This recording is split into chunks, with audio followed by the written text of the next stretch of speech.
നമ്മുടെ കേരളത്തിലുള്ള റോഡുകൾക്കെല്ലാം ശാപമോക്ഷം കിട്ടിയത് എപ്പോഴാണെന്ന് എന്നോടായിരിക്കും ചോദിച്ചു കഴിഞ്ഞാൽ ഞാൻ കണ്ണും പൂട്ടിക്കൊണ്ട് പറയും കേട്ടോ. നിതിൻ ഗഡ്കരി എന്ന് പറയുന്ന കേന്ദ്രത്തിൻ്റെ ഗതാഗത വകുപ്പ് മന്ത്രി അധികാരത്തിലേറിയതിന് ശേഷമാണെന്ന് ഞാൻ കണ്ണും പൂട്ടിയങ്ങ് പറയും കേട്ടോ.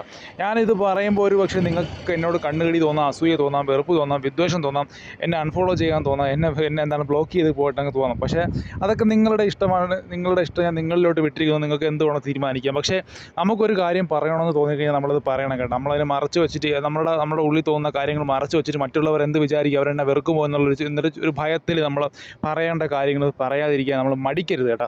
എൻ്റെ ഒരു അഭിപ്രായത്തിൽ ഞാൻ ഇനി മനസ്സിലാക്കുന്നത് അങ്ങനെയാണ് കേട്ടോ. കാരണം കേരളത്തിലുള്ള തൊലിഞ്ഞു പറഞ്ഞു കിടന്ന റോഡുകൾക്കെല്ലാം ഒരു ശാപമോക്ഷം കിട്ടിയതെന്ന് പറയുന്നത്, നമ്മുടെ നാഷണൽ ഹൈവേ ഉൾപ്പെടെ ശാപമോക്ഷം കിട്ടിയതെന്ന് പറയുന്നത് നിതിൻ ഗഡ്കരി എന്ന് പറയുന്ന ഈ ഭരണാധികാരി അധികാരത്തിലേറിയത് കൊണ്ട് തന്നെയാണെന്നാണ് ഞാൻ വിശ്വസിക്കുന്നത് കേട്ടോ. കാരണം എൻ്റെ കേരളത്തിലെ കാര്യം മാത്രമേ, കേരളത്തിന് പുറത്തോട്ട് സംസ്ഥാനങ്ങളുണ്ട്, അവിടെ വികസനങ്ങൾ നടക്കുന്നുണ്ട്.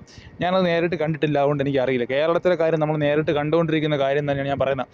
പിന്നെ രാഷ്ട്രീയമായിട്ടുള്ള വിയോജിപ്പുകൾ കൊണ്ട് പലർക്കും ഞാൻ പറയുന്നതിനോട് എതിർപ്പ് തോന്നാം. അത് നിങ്ങളുടെ രാഷ്ട്രീയവും നിങ്ങളുടെ അഭിപ്രായമൊക്കെ ആയിട്ട് ഞാൻ നിങ്ങളിലോട്ട് വിടുന്നു. നിങ്ങൾക്ക് എന്തുവേണം തീരുമാനിക്കാം. പക്ഷേ ഞാൻ പറയുന്നത് എൻ്റെ സ്വന്തം അഭിപ്രായമാണ്. ഞാൻ കണ്ടുകൊണ്ടിരിക്കുന്ന കാര്യങ്ങളാണ് ഞാൻ പറയുന്നത്. കാരണം നമ്മുടെ കേരളത്തിൻ്റെയൊക്കെ റോഡുകൾ എന്ന് വെച്ച് കഴിഞ്ഞാൽ അറിയാമല്ലോ, നിങ്ങൾ അറിയാമല്ലോ, ഒരു 10 വർഷം മുമ്പ് റോഡിലൊക്കെ എങ്ങനെയാണ് കിടന്നതെന്നും ഇപ്പോൾ റോഡിൻ്റെ അവസ്ഥ എന്താണെന്ന് നിങ്ങൾ ജസ്റ്റ് ഒന്ന് ആലോചിക്കുക, രാഷ്ട്രീയം മാറ്റി വെച്ചിട്ട്.